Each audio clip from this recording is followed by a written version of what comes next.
السلام عليكم. أعوذ بالله من الشيطان الرجيم. بسم الله الرحمن الرحيم. الحمد لله نحمده ونستعينه ونؤمن به ونتوكل عليه ونعوذ بالله من شرور أنفسنا ومن سيئات أعمالنا. من يهد الله فلا مضل له ومن يضلل فلا هادي له. ونشهد أن لا إله إلا الله وحده لا شريك له ونشهد أن محمدا عبده ورسوله وارسله بالهدى ودين الحق ليظهره على الدين كله ولو كره المشركون. أما بعد. ഏറെ ആദരണീയനായ കോഴിക്കോട് വലിയ ഖാദി, ബഹുമാന്യരായ സാദാത്തുക്കളെ, പണ്ഡിതന്മാരെ, സഹപ്രവർത്തകരെ, ബഹുമാന്യരായ ഉമറാക്കളെ, എന്റെ പ്രിയപ്പെട്ട അഹ്ലുസുന്നത്തി വൽ ജമാഅത്തിന്റെ സത്യസന്ധരും കർമ്മധീരരുമായ ജ്യേഷ്ഠാനുജന്മാരെ, സുഹൃത്തുക്കളെ,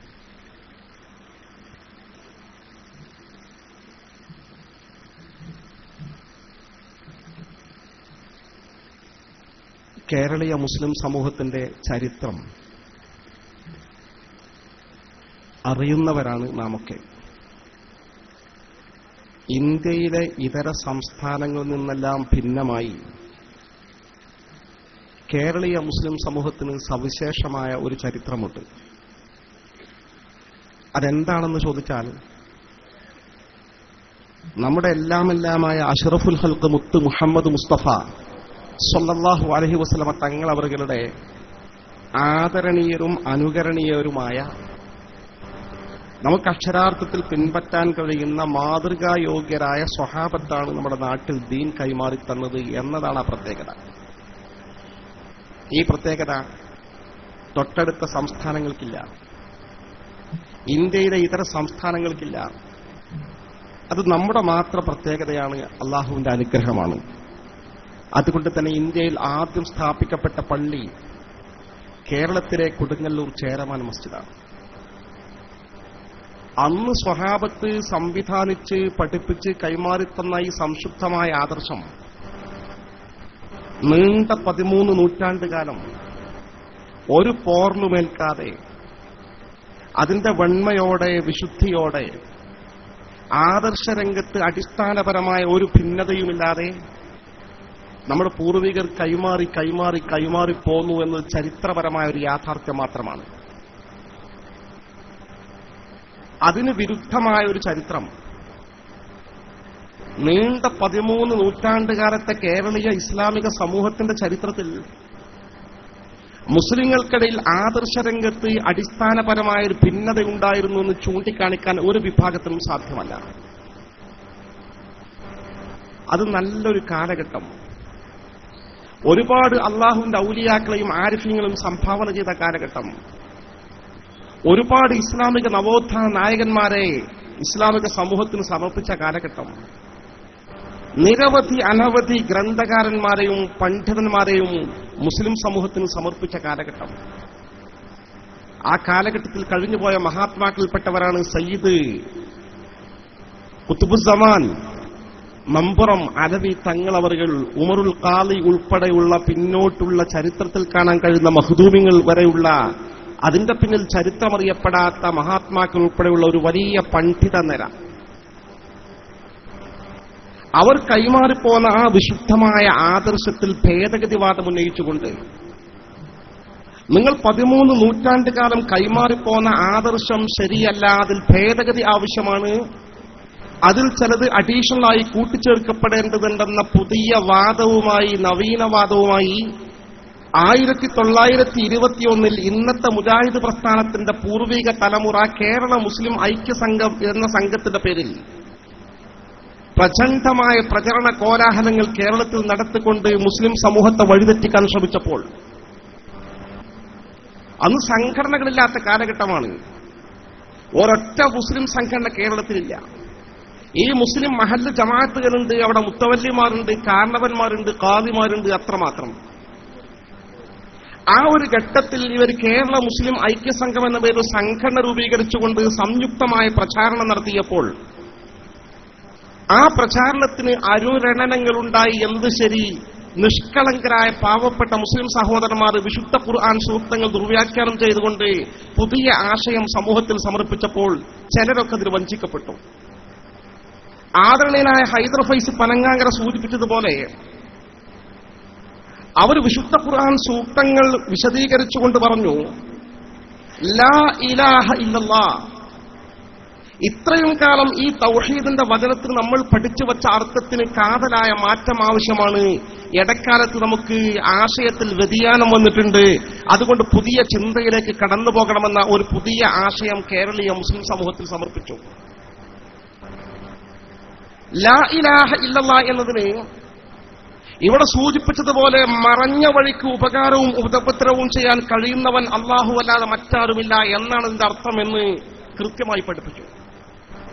പ്രത്യക്ഷത്തിൽ നിരുപദ്രവകമെന്ന് തോന്നിപ്പിക്കുന്ന കൃത്യമായി ഇവരുടെ ലക്ഷ്യം അല്ലാഹു മറഞ്ഞ വഴിക്കാണ് ഉപകാരം ചെയ്യുന്നത്, അല്ലാഹു മറഞ്ഞ വഴിക്കാണ് ഉപദ്രവം വരുത്തി വെക്കുന്നത്, അല്ലാഹു മറഞ്ഞ വഴിക്കാണ് ഇടപെടുന്നത്. ഇങ്ങനെ മറഞ്ഞ വഴിക്ക് ഇടപെടാനും കൈകാര്യം ചെയ്യാനും ഉപകാരം ചെയ്യാനും ഉപദ്രവം വരുത്താനും കഴിയുന്നവൻ അല്ലാഹു അല്ലാതെ മറ്റൊരു ശക്തിയില്ല എന്ന അർത്ഥം ഇതിൽ കൽപ്പിച്ചാൽ എന്താണ് കുഴപ്പം?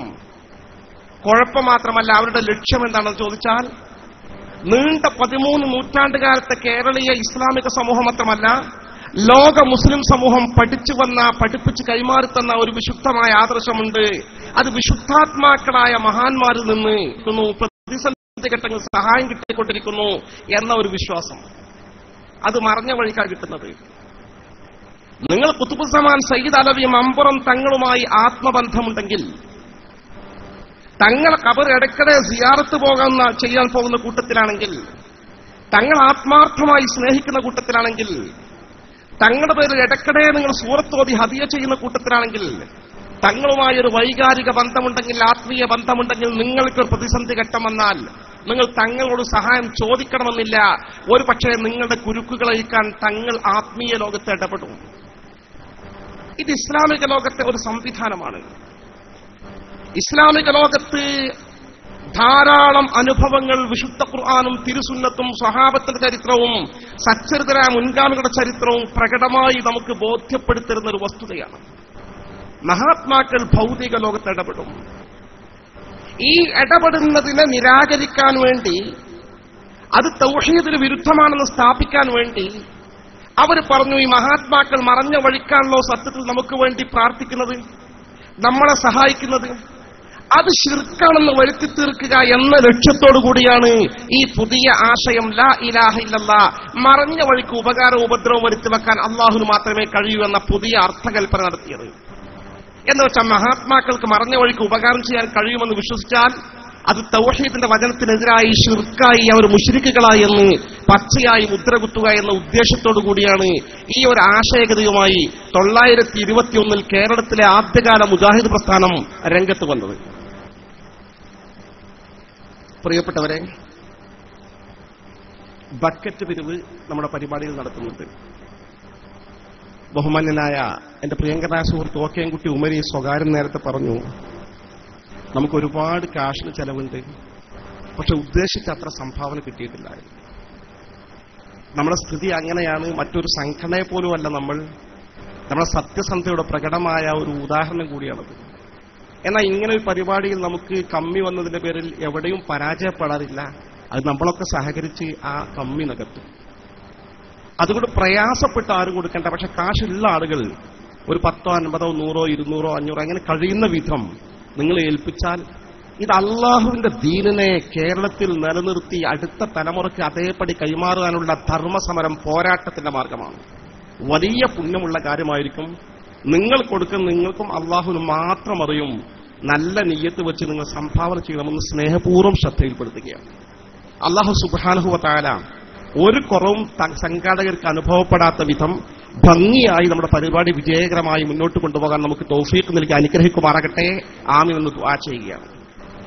എന്റെ പ്രിയപ്പെട്ടവരെ, ഈ ആശയം, വികലമായ ആശയം പ്രചരിപ്പിച്ചുകൊണ്ട് അതിന് വിശുദ്ധ ഖുർആൻ സൂക്തങ്ങൾ പച്ചയായി വളച്ചൊടിച്ചുകൊണ്ട് ദുർവ്യാഖ്യാനം ചെയ്തുകൊണ്ട് അവർ മുന്നോട്ട് പോയപ്പോൾ സമസ്ത കേരള ജംഇയ്യത്തുൽ പണ്ഡിതന്മാർ കാര്യകാരണസഹിതം 1926 സമസ്ത കേരള ജംഇയ്യത്തുൽ ഉലമ എന്ന വലിയ സംഘത്തിന് രൂപകൽപ്പന നൽകി ആ മഹാപണ്ഡിതന്മാരുടെ നേതൃത്വത്തിൽ ഇവരുന്നയിച്ച വാദഗതികളുടെ മുനയൊടിച്ചുകൊണ്ട് സത്യസന്ധമായ വ്യാഖ്യാനവും വിശദീകരണവും കേരളീയ മുസ്ലിം സമൂഹത്തിൽ സമർപ്പിച്ചുകൊണ്ട് മുന്നോട്ട് പോയി. സത്യം പറഞ്ഞാൽ എന്താണ് ലാ ഇലാഹ എന്നതിനുള്ള അർത്ഥം? ലാ ഇലാഹ ഇല്ലല്ലാഹ് എന്നാൽ അബുൽ ബശർ ആദം അലൈഹിസ്സലാത്തു വസ്സലാം മുതൽ നബിയുൽ മുസ്തഫ മുഹമ്മദുൻ സ്വല്ലല്ലാഹു അലൈഹി വസല്ലം തങ്ങൾ വരെയുള്ള അഖില പ്രവാചകന്മാരും മാറ്റമില്ലാതെ പഠിപ്പിച്ച ആദർശമാണ്. വമാ അർസൽനാ മിൻ ഖബ്ലിക മിർ റസൂലിൻ ഇല്ലാ നൂഹി ഇലൈഹി അന്നഹു ലാ ഇലാഹ ഇല്ലാ അന ഫഅബ്ദൂൻ. നബിയെ, നിങ്ങൾക്ക് മുമ്പ് എവിടെയൊക്കെ നാം ദൂതന്മാരെ പ്രവാചകന്മാരെ നിയോഗിച്ചിട്ടുണ്ടോ അവരൊക്കെ പഠിപ്പിച്ച ആദർശം ലാ ഇലാഹ ഇല്ലാ അന, ലാ ഇലാഹ ഇല്ലാഹു, ലാ ഇലാഹ ഇല്ലല്ലാഹ്, അല്ലാഹു അല്ലാതെ ഇബാദത്തിന് അർഹനില്ല എന്ന അടിസ്ഥാനപരമായ ആദർശമാണ്. ഫഅബ്ദൂൻ, ഇബാദത്ത് എനിക്ക് മാത്രം. യഥാർത്ഥത്തിൽ എന്താണ് ഇതിന്റെ അർത്ഥമെന്ന് വിശുദ്ധ ഖുർആന്റെ സകലമാന വ്യാഖ്യാന ഗ്രന്ഥങ്ങളും വസ്തുനിഷ്ഠമായി വിശദീകരിച്ചിട്ടുണ്ട്, സമഗ്രമായി പഠിപ്പിച്ചിട്ടുണ്ട്. ലാ ഇലാഹ ഇല്ലല്ലാഹ് എന്നാൽ അല്ലാഹു അല്ലാതെ പരമമായി വിനയവും താഴ്മയും കാണിക്കപ്പെടാൻ അർഹനായി മറ്റൊരു ശക്തിയുമില്ല, വ്യക്തിയുമില്ല, ഒരാളുമില്ല എന്ന സംശുദ്ധമായ ആശയമാണ് സകലമാന ഖുർആൻ വ്യാഖ്യാന ഗ്രന്ഥങ്ങൾ പഠിപ്പിക്കുന്നത്. ലാ ഇലാഹ ഇല്ലല്ലാഹ് തഫ്സീർ ബൈലാവി പരിശോധിച്ചാൽ, തഫ്സീർ റാസി പരിശോധിച്ചാൽ, തഫ്സീർ നസഫി പരിശോധിച്ചാൽ, സകലമാന തഫ്സീർ ഇബ്നു കസീർ സകലമാന ഖുർആൻ വ്യാഖ്യാന ഗ്രന്ഥങ്ങൾ പരിശോധിച്ചാൽ അവിടെയൊക്കെ കണ്ടെത്താൻ കഴിയുന്ന ഒരേ ഒരർത്ഥം ലാ ഇലാഹ ഇല്ലല്ലാഹ്. പരമമായ വിനയവും താഴ്മയും കാണിക്കപ്പെടാൻ അർഹനായി അല്ലാഹു അല്ലാതെ മറ്റാരുമില്ല. എന്തേ അങ്ങനെ പറയാൻ? പരമമായി എന്ത് കാര്യം ചെയ്യാനോ ഉപകാരം ചെയ്യാനോ ഉപദ്രവം ചെയ്യാൻ കഴിയുന്ന ആത്യന്തികമായി അല്ലാഹുവിന് മാത്രമേ കഴിയൂ എന്നർത്ഥം. എനിക്ക് സംസാരിക്കണമെങ്കിൽ അതൊരു നിസ്സാര വിഷയമാണ് നമ്മെ സംബന്ധിച്ചിടത്തോളം. പക്ഷെ ആത്യന്തികമായൊരു വാക്കെനിക്ക് ഉച്ചരിക്കണമെങ്കിൽ അല്ലാഹുവിനല്ലാതെ, അല്ലാഹുവിനെ ആശ്രയിച്ചുകൊണ്ടല്ലാതെ കഴിയില്ല. അല്ലാഹു വിചാരിച്ചാലേ നടക്കൂ. ഒരു വലിയ സംവിധാനം നമുക്ക് നടപ്പാക്കണമെങ്കിൽ, ഒരു ചെറിയ സംവിധാനം നടപ്പാക്കണമെങ്കിൽ, നമ്മൾ എന്ത് പ്രവർത്തിക്കണമെങ്കിലും എന്ത് കാണിക്കണമെങ്കിലും ലാ ഇലാഹ ഇല്ലല്ലാഹ്, പരമമായ താഴ്മ കാണിക്കപ്പെടാൻ അർഹൻ അല്ലാഹുവേ നീ മാത്രം. എന്തുകൊണ്ട്? പരമമായത് കൈകാര്യം ചെയ്യാൻ നിനക്കേ സാധിക്കൂ. അല്ലാഹു വിചാരിച്ചത് നടക്കൂ. അതുകൊണ്ടാണല്ലോ ബാങ്കിന് വിളിക്കുമ്പോ ഹയ്യാലസ്വലാഹ്, നിസ്കാരത്തിനായി വരൂ എന്നിങ്ങനെ വിളിച്ചു പറയുമ്പോൾ നമ്മൾ പറയുന്നത് വരാം, ലബ്ബൈക്ക് ലബ്ബൈക്ക്, മറുപടി പറയേണ്ടത് ലാ ഹൗല, പടച്ചവനെ വരാൻ കഴിയില്ല എന്നാണ്. വലാ ഖുവത, വരാൻ എനിക്ക് ശക്തിയില്ല എന്നാണ്. ഇല്ലാ ബില്ലാഹിൽ അലിയിൽ അലീം, അത്യുന്നതനും മഹാനുമായ അല്ലാഹ് നീ കഴിവ് തന്നാലല്ലാതെ എനിക്ക് പള്ളിക്ക് വരാൻ കഴിയില്ല. പള്ളിയിലേക്ക് നിസ്കരിക്കാൻ പോകാൻ നീ കഴിവ് തരണം. ഇവിടെ ഭൗതിക കാര്യം, കാര്യകാരണ ബന്ധങ്ങൾക്ക് അതീതമായ കാര്യം, മറഞ്ഞ കാര്യം, തെളിഞ്ഞ കാര്യം, ഈ വ്യത്യാസമൊന്നുമില്ല. ഏത് കാര്യങ്ങളും ഫൈനൽ അതോറിറ്റി അല്ലേ. അതുകൊണ്ട് ആ പരമമായ താഴ്മ ആരുടെ മുമ്പിലും കാണിക്കപ്പെടാൻ അർഹനല്ല. ബഹുമാന്യനായ പാണക്കാട് സയ്യിദ് സാദിഖ് അലി ശിഹാബ് തങ്ങൾ വന്നു, നമ്മളൊക്കെ നല്ല ആദരവും താഴ്മയും കാണിച്ചു. പരമമായ താഴ്മ കാണിക്കപ്പെടാൻ അർഹനാണ് തങ്ങളെ കുറിച്ച് നമ്മൾ വിശ്വസിക്കുന്നില്ല. എന്തേ പ്രശ്നം? തങ്ങൾക്ക് അന്തിമമായി നമുക്കൊന്നും ചെയ്യാൻ കഴിയില്ല. പടച്ച റബ്ബ് വിചാരിച്ചതിനപ്പുറം ആ മഹാത്മാക്കൾക്കൊക്കെ അവരുടെ ഇഷ്ടത്തിനനുസരിച്ച് അള്ളാഹു ആദരവ് പ്രകാരം ചില കാര്യങ്ങൾ നടപ്പാക്കി കൊടുക്കും, അവർ വിചാരിച്ച കാര്യം എന്നല്ലാതെ. അല്ലാഹ് വേണ്ടെന്ന് വച്ചൊരു കാര്യം അത് നടപ്പാക്കാൻ ഒരാൾക്കും ഒരു സൃഷ്ടിക്കും സാധ്യമല്ല. ഫൈനൽ അവിടെ അള്ളാന്റെ കയ്യിലാണ്.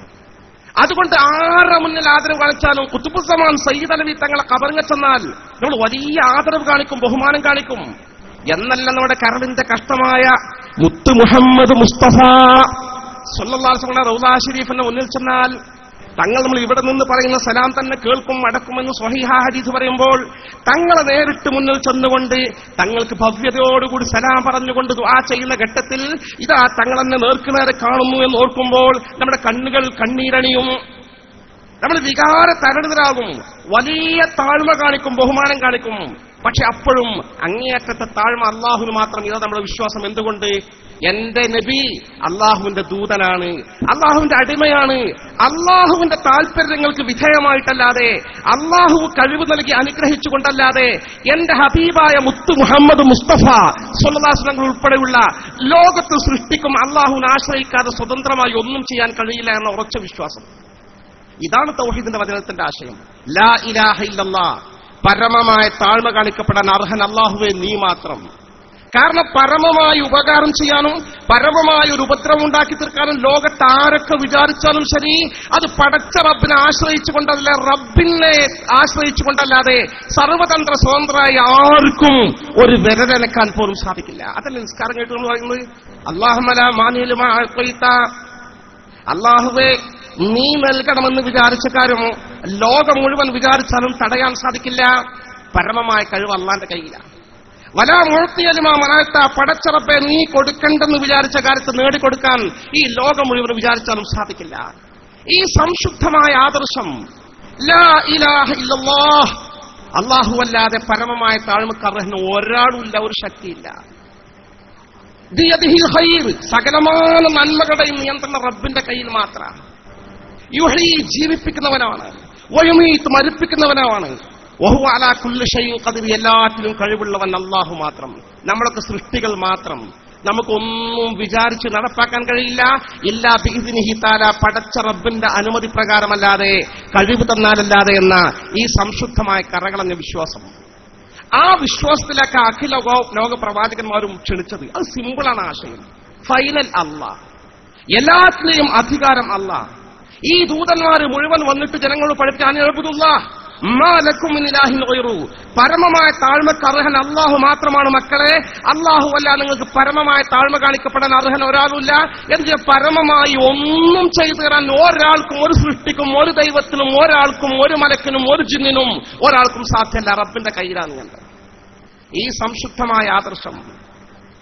ഈ ആദർശം അംഗീകരിക്കുന്ന നമ്മൾ, ജീവിച്ചിരിക്കുന്ന ആളുകൾ നമുക്ക് നന്മകൾ വരുത്തിവെക്കുമെന്നത് പോലെ തന്നെ മരണാനന്തരവും നമുക്ക് മഹാത്മാക്കൾ നന്മകൾ വരുത്തിവെക്കുമെന്നൊരു സിമ്പിളായ കാര്യമാണ് വിശുദ്ധ ഖുർആനും തിരുസുന്നത്തും നമ്മളെ പഠിപ്പിച്ച ആദർശ. അത് ഇതിനെതിരല്ല. കാരണം ജീവിച്ചിരിക്കുന്ന ആളുകൾക്ക് നമുക്ക് ഉപകാരം ചെയ്യാൻ കഴിയും. എങ്ങനെ സ്വതന്ത്രമായി കഴിയോ? ഇല്ല. അള്ളാഹുവിന്റെ താല്പര്യപ്രകാരം. ഇതുപോലെ മഹാത്മാക്കളും മരണാനന്തരം നമ്മൾ സഹായിക്കാൻ കഴിയുമോ? കഴിയും. എങ്ങനെ? സ്വതന്ത്രമായല്ല, അള്ളാഹുവിനെ ആശ്രയിച്ചുകൊണ്ട്. എന്നൊരു പ്രശ്നമല്ല. അതാണ് സത്യസന്ധമായ തൗഹീദിന്റെ വചനത്തിന്റെ ആശയം. മരണാനന്തര മഹാത്മാക്കൾ സഹായിക്കുമെന്നോ, മരണാനന്തര മഹാത്മാക്കൾ ഇടപെടുമെന്നോ? എന്റെ പ്രിയപ്പെട്ടവരെ, ഞാൻ സൂചിപ്പിക്കട്ടെ, മരണാനന്തരം മഹാത്മാക്കൾ ഇടപെടും, സഹായിക്കും, കൈകാര്യം ചെയ്യുമെന്നതിന് ചില ഉദാഹരണങ്ങൾ വന്യരായ ഫൈസി നമ്മുടെ മുമ്പിൽ സൂചിപ്പിച്ചു. നിങ്ങൾക്കൊക്കെ അറിയുന്ന പ്രസിദ്ധമായ ഒരു ഹദീസ് ഞങ്ങൾ ശ്രദ്ധയിൽപ്പെടുത്തട്ടെ. ആ പ്രസിദ്ധമായ ഹദീസിന്റെ മുന്നോടിയായി ഒരൊറ്റ വിശുദ്ധ ഖുർആൻ സൂക്തം. മഹാനായ ഹബീബുൻ നജ്ജാർ റളിയല്ലാഹു അൻഹുവിന്റെ ചരിത്രം നമ്മൾ എപ്പോഴും ഓതുന്ന സൂറത്ത് യാസീനിൽ പറയുന്നത്. എന്താ സൂറത്ത് യാസീൻ? ഹബീബുൻ നജ്ജാർ റളിയല്ലാഹു അൻഹു അള്ളാഹുവിന്റെ ദീൻ പ്രബോധനം ചെയ്തതിന്റെ പേരിൽ ശത്രുക്കളാൽ കശാപ്പ് ചെയ്യപ്പെട്ട ഒരു പാവം രക്തസാക്ഷിയാണ് ഹബീബുൻ നജ്ജാർ. അള്ളാന്റെ ദീനുമായി മുന്നോട്ട് വരുന്നതിൽ അറുകൊല ചെയ്യപ്പെട്ടു. അദ്ദേഹം കശാപ്പ് ചെയ്യപ്പെട്ടപ്പോൾ ഉടനെ ഖുർആൻ പറയാം, ഖീല ദുഖുലുൽ ജന്നഹ് ഖാല യാ ലൈത ഖൗമി യഅലമൂൻ ബിമാ ഗഫറ ലി റബ്ബി വജഅലനി മിനൽ മുക്രമീൻ. നീ സ്വർഗ്ഗത്തിൽ പ്രവേശിക്കുന്ന അദ്ദേഹത്തോട് പറയപ്പെട്ടു, നീ പുതിയ ജീവിതത്തിൽ സ്വർഗ്ഗ സമാധാനായി. ഈ ഘട്ടത്തിൽ ഒരു പുതിയ ലോകത്തേക്ക് കടന്നു. അവിടെ ടെൻഷനും പ്രശ്നമല്ല. മൂപ്പർക്ക് ഇവിടത്തെ കുറിച്ചുള്ള ചിന്തയെ ഖുർആനാ പറയണത്.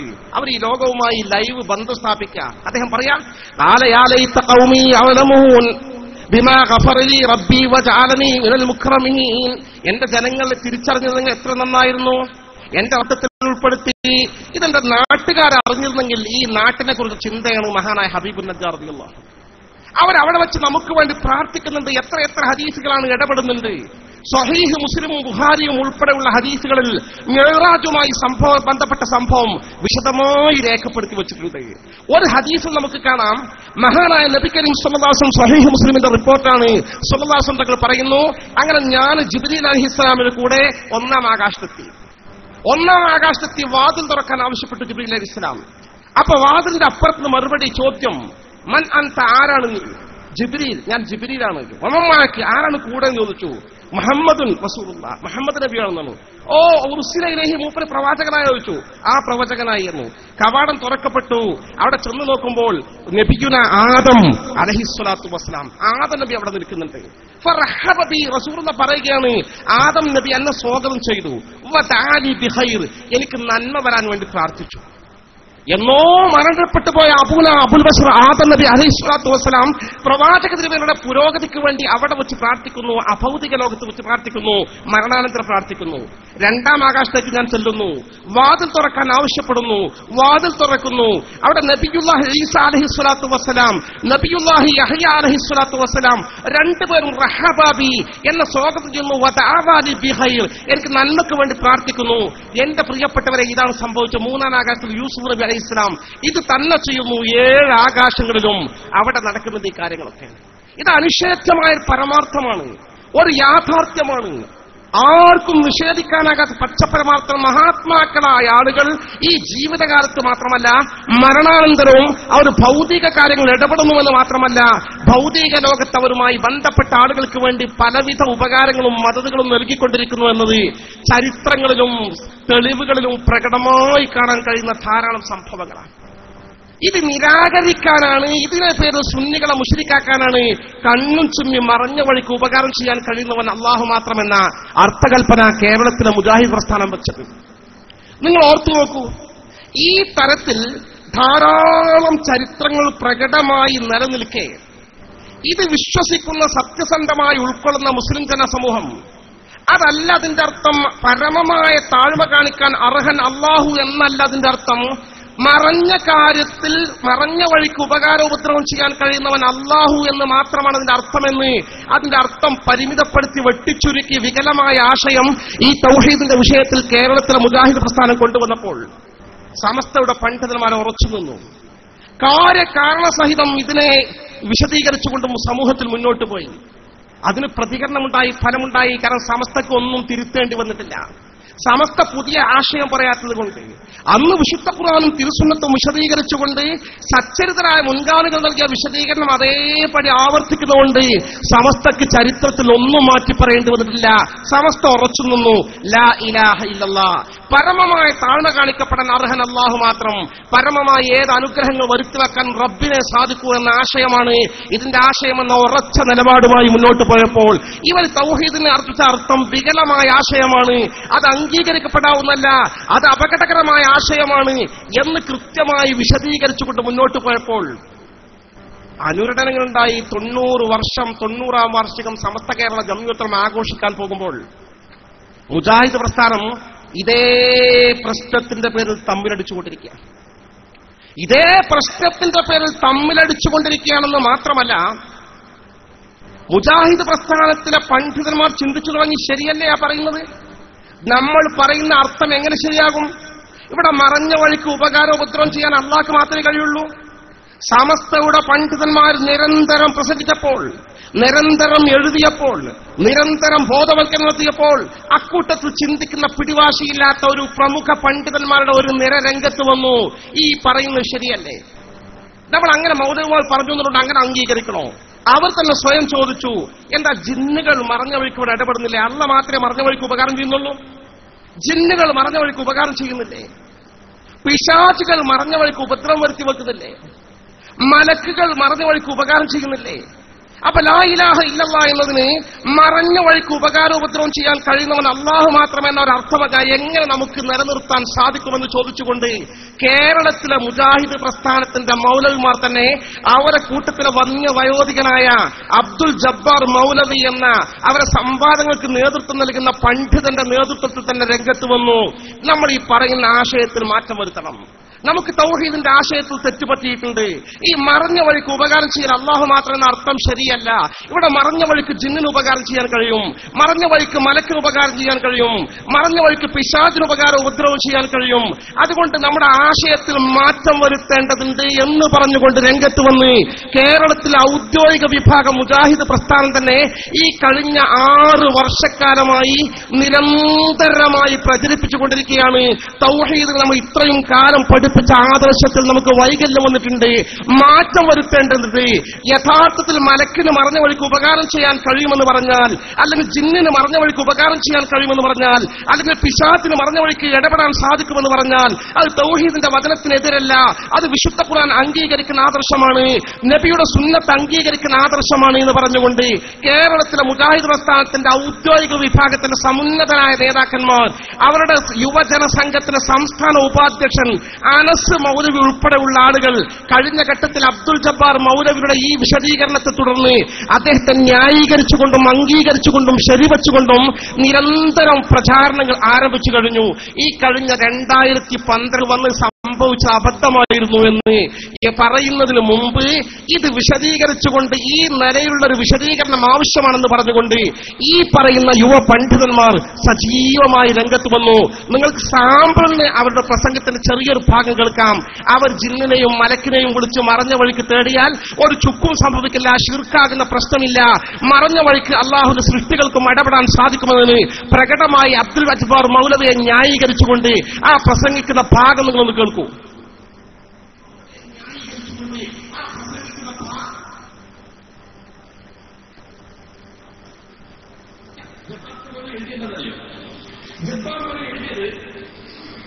പണ്ട്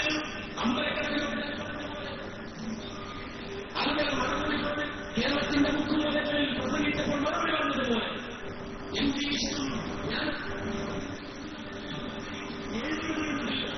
വിജയമായ വിശ്വസിച്ചു ആരില്ല കാണുന്നതാണ് ഇവരുടെ മനസ്സിൽ ഈ ശബ്ദം കേൾക്കുന്ന മനസ്സിലുണ്ടാകുന്നത് അതൊക്കെ ഉണ്ടാകാം ഉണ്ടാകാം ആ ഒരു കേൾക്കട്ടെ എന്നെ സഹായിക്കട്ടെ എന്ന് ഞാൻ തേടിയാൽ അതിൽ അഭൗതികതയില്ല, സൃഷ്ടിയില്ല. ഇതാരെഴുതിയതാ?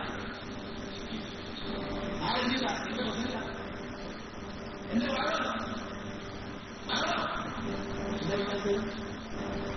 ഇതാണ് തേടാമെന്നില്ല, തേടണമെന്നില്ല. സഹോദരങ്ങളെ, അനസ് മൗലവി എന്ന് പറയുന്നത് മുജാഹിദിലെ ഔദ്യോഗിക ഗ്രൂപ്പിന്റെ സമുന്നതനായ നായകനാണ്, സംസ്ഥാന ഉപാധ്യക്ഷനാണ്. അയാൾ ഈ പറയുന്നത് അബ്ദുൽ ജബ്ബാർ മൗലവി പറഞ്ഞത് വിജനമായ പ്രദേശത്ത് ഒരാൾ അകപ്പെട്ടാൽ സഹായിക്കാൻ ആരുമില്ലാത്ത ഘട്ടത്തിൽ അള്ളാഹുവിന്റെ അടിയാറുകളെ എന്നെ സഹായിക്കണേ എന്ന് പറഞ്ഞാൽ ഒരു പക്ഷെ ജിന്ന് സഹായിക്കും, ഒരു പക്ഷെ മലക്ക് സഹായിക്കും, ഒരു പക്ഷെ ശൈത്താൻ സഹായിക്കും.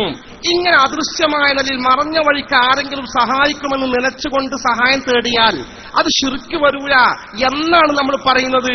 തേടണം എന്ന് കൽപ്പിച്ചിട്ടില്ല, തേടേണ്ടതാണെന്ന് പറഞ്ഞിട്ടില്ല എന്നുള്ളൂ. പക്ഷെ ശിർക്കില്ല എന്ന ഉറച്ച നിലപാട് പച്ചയായി വിശദീകരിച്ചുകൊണ്ട് മുജാഹിദ് പ്രസ്ഥാനം മുന്നോട്ട് പോയി. ഈ ഘട്ടത്തിലുള്ള ആദരണീയരായ പണ്ഡിതന്മാർ ചോദിച്ചു, ശരി, മറഞ്ഞ വഴിക്ക് ഉപകാര ഉപദ്രവം ചെയ്യാൻ കഴിയുന്നവൻ അള്ളാഹു മാത്രമേ തൗഹീദിന്റെ വചനത്തിലപ്പോൾ നിങ്ങൾ അർത്ഥം മാറ്റം വരുത്തണ്ടേ? സത്യത്തിൽ ജിന്നുകൾക്ക് മറഞ്ഞ വഴിക്ക് കഴിയുമെന്നാണല്ലോ നിങ്ങൾ വിശ്വസിക്കുന്നത്, പിശാചിന് കഴിയുമെന്നാണല്ലോ വിശ്വസിക്കുന്നത്, മലക്കുകൾ കഴിയുമെന്നാണ് വിശ്വസിക്കുന്നത്. എങ്കിൽ അള്ളാഹുവിന്റെ മഹാത്മാക്കൾ ഇവരെക്കാളൊക്കെ എത്രയോ ഉന്നത സ്ഥാനം അലങ്കരിക്കുന്ന അമ്പിയാക്കൾക്കും ഔലിയാക്കൾക്കും മറഞ്ഞ വഴിക്ക് സഹായിക്കാൻ കഴിയുമെന്ന് വിശ്വസിക്കുന്ന സുന്നി വിഭാഗത്തെ മുശ്രിക്കാക്കാൻ നിങ്ങൾക്ക് എന്ത് ന്യായം എന്ന് പറഞ്ഞപ്പോൾ അക്ഷരാർത്ഥത്തിൽ മുജാഹിദ് പ്രസ്ഥാനത്തിന്റെ ഔദ്യോഗിക വിഭാഗം ഉത്തരമുട്ടിയപ്പോൾ അവർക്കിടയിൽ കടുത്ത പ്രതിസന്ധി വന്നു, പ്രശ്ന സങ്കീർണമായ ഘട്ടം വന്നു. അങ്ങനെ ഒരു ഘട്ടം വന്നപ്പോൾ മുജാഹിദ് പ്രസ്ഥാനം എന്താ ചെയ്യുന്നോ നിങ്ങൾ മനസ്സിലാക്കിക്കോ. സുന്നത്ത് ജമാഅത്ത് ഉയർത്തിപ്പിടിച്ച ആദർശം ഒരിഞ്ച് പോലും മാറ്റം വരുത്താതെ കഴിഞ്ഞ 14 നൂറ്റാണ്ട് കാലമായി അതേപടി മുന്നോട്ട് കൊണ്ടുപോകുമ്പോൾ കേരളത്തിലെ ഔദ്യോഗിക വിഭാഗം മുജാഹിദ് പ്രസ്ഥാനം 6 കൊല്ലം ഇങ്ങനെ ന്യായീകരിച്ച് വിശദീകരിച്ച് പോയി. 6 കൊല്ലം കഴിഞ്ഞപ്പോ പാർട്ടിയിൽ നിന്ന് ആളുകൾ ഇങ്ങനെ ചോർന്നു പോകും. സുന്നികൾ അവരെന്നെ പ്രസംഗിക്കാൻ എഴുതാൻ തുടങ്ങി. സുന്നികൾ അമ്പി ഔലക്കന്മാരെ വിളിക്കാനാണ്, നമ്മൾ ചൈത്താന്മാരെയും പിശാചിനും ജിന്നുകളെയും വിളിക്കാതെ പറയണത്. എത്രത്തോളം വെച്ചാൽ അവരന്ന് പരിഹസിച്ചിരുന്നു നമ്മളെ. ബിസ്സുൽത്താൻ മുഹീദ്ദീൻ ഉൻസുർനാ യാ അല്ലാഹ്, മുഹീദ്ദീൻ ശൈഖിനെ കൊണ്ട് ഞങ്ങളെ സഹായിക്കണേ അല്ലാഹ് എന്ന് പറഞ്ഞാൽ ശിർക്കാന്ന് പറഞ്ഞിരുന്നു. ആ സ്ഥാനത്ത് ഇവര് ബിശ്ശൈത്താൻ ചേക്കുട്ടി ഉൻസുർനാ യാ അല്ലാഹ്, ചേക്കുട്ടി പാപ്പാനെ കൊണ്ട് ഞങ്ങളെ സഹായിക്കണം ശിർക്കാവൂല, മുഹീദ്ദീൻ ശൈഖിനെ കൊണ്ട് സഹായിക്കണം ശിർക്കാവും. ഇത്തോതിൽ പറഞ്ഞാല് നമുക്കിത് അംഗീകരിക്കാൻ കഴിയില്ല എന്നാണ് ഔദ്യോഗിക വിഭാഗത്തിന് ആളുകൾ ഇങ്ങനെ ചോർന്നു പോകാൻ തുടങ്ങിയപ്പോ ഔദ്യോഗിക വിഭാഗം തിരുത്താൻ ശ്രമിക്കുക. ഞങ്ങൾ ഇത്രയും കാലം പറഞ്ഞ തൗഹീദിൽ ഞങ്ങൾക്ക് കൂട്ടായ തെറ്റുപറ്റി, ആദർശ രംഗത്ത് തെറ്റുപറ്റി, ഞങ്ങൾ തൗഹീദിന്റെ ആശയം ഞങ്ങൾ പറഞ്ഞെടുത്ത് ഞങ്ങൾ കാതലായ അബദ്ധം സംഭവിച്ചു. കഴിഞ്ഞ കാലങ്ങൾ ഞങ്ങൾ ശിർക്കാണ് ചെയ്തത്. ഞങ്ങളെ മൗലവിമാർ അങ്ങനെ പറഞ്ഞു പോയിട്ടുണ്ടെങ്കിൽ മാലോകരെ മാപ്പ് മാപ്പ് മാപ്പ്. ഞങ്ങൾ ഇത്രയും കാലം പറഞ്ഞ തൗഹീദ്, ഇസ്ലാമിന്റെ ആദർശം പറഞ്ഞ തൗഹീദ് ഞങ്ങൾക്ക് തെറ്റുപറ്റിപ്പോയിട്ടുണ്ട്, അതുകൊണ്ട് ഞങ്ങൾ തിരുത്തുന്നു, പശ്ചാത്തപിക്കുന്നു, മാപ്പ് ചെയ്യണമെന്ന് ആവശ്യപ്പെട്ടുകൊണ്ട് കേരളത്തിന്റെ പ്രഭാഷകരുടെ മുൻനിരയിൽ നിൽക്കുന്ന അനസ് മൗലവി തന്നെ പച്ചയായി പശ്ചാത്താപം പ്രകടിപ്പിച്ചുകൊണ്ട് ഈ ഞങ്ങൾക്ക് തൗഹീദ് തെറ്റുപറ്റിയത് ക്ഷമിക്കണം, പൊറുക്കണം എന്ന ആൾക്കാരോട് മാപ്പ് ചോദിക്കുക. നോക്ക് നിങ്ങൾ പറയുന്നത്.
എന്റെ പ്രിയപ്പെട്ട സഹോദരന്മാരെ, സാക്ഷാൽ അനസ് മൗലവി ആ വിഭാഗത്തിന്റെ ഔദ്യോഗിക ലീഡർ പച്ചിൽ ജിന്നിനോട് സഹായം തേടാമെന്ന് പറഞ്ഞിട്ടുണ്ടെങ്കിൽ, അത് ശിർക്കല്ല എന്ന് പറഞ്ഞിട്ടുണ്ടെങ്കിൽ, അത് ഞങ്ങൾക്ക് തെറ്റ് പറ്റിയതെന്ന് അങ്ങനെ പറഞ്ഞിട്ടുണ്ടെങ്കിൽ മാലോകരെ മാപ്പ് മാപ്പ് മാപ്പ്.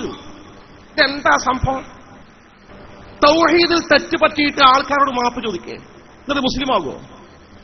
ഒരു മനുഷ്യൻ ഏകദൈവ വിശ്വാസത്തിന് വ്യതിചലിച്ചാൽ കാഫിറായില്ല സുഹൃത്തുക്കളെ. ലാ ഇലാഹ ഇല്ലല്ലാഹ് ഒരാൾ തെറിച്ചു പോയാൽ മുശ്രിക്കായില്ല സുഹൃത്തുക്കളെ. ഈ മുശ്രിക്കായ ഈ മനുഷ്യര് മുജാഹിദ് പ്രസ്ഥാനം മുഴുവനും കഴിഞ്ഞ വർഷങ്ങളോളം ഷിർക്കിലായിരുന്നു, ഞങ്ങൾ മുശ്രിക്കുകളായിരുന്നു, ഞങ്ങൾ തൗഹീദിൽ തെറ്റുപറ്റി എന്ന് പറഞ്ഞപ്പോൾ ഇവരത് പരിഹാരമായി പറയുന്നത് അങ്ങനെ പറഞ്ഞു പോയി, സംഭവിച്ചു, അതുകൊണ്ട് ക്ഷമിക്കണം മാലോകരെ, മാപ്പ് മാപ്പ് മാപ്പ് എന്ന്.